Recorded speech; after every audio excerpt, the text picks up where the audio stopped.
To determine your skin type, you can perform a simple test at home and observe how your skin behaves. Here's a step-by-step guide. 1. Wash your face.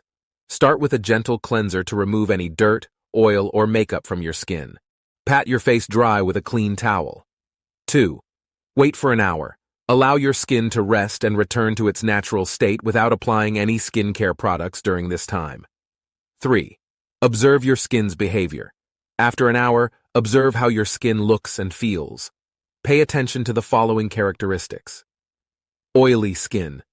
If your skin appears shiny and feels greasy, particularly in the T-zone, forehead, nose, and chin, you likely have oily skin.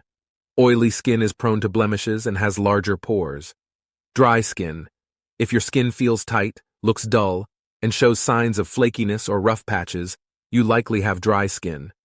Dry skin can be prone to fine lines and may feel uncomfortable, especially in dry climates or after washing. Combination skin. If you have combination skin, different areas of your face may exhibit different characteristics. Typically, the T-zone tends to be oilier, while the cheeks and other areas may be drier or normal. Normal skin.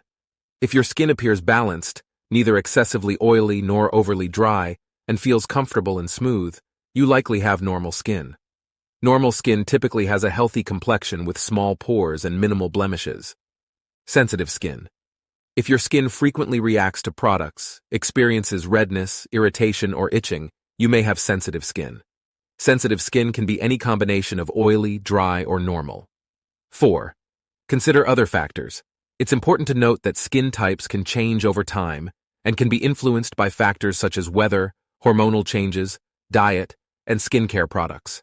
Additionally, certain skin conditions, such as eczema or rosacea, may impact your skin's behavior. Understanding your skin type can help guide your skincare routine and product choices. If you have specific concerns or are unsure about your skin type, it's recommended to consult a dermatologist who can provide a professional assessment and guidance tailored to your needs.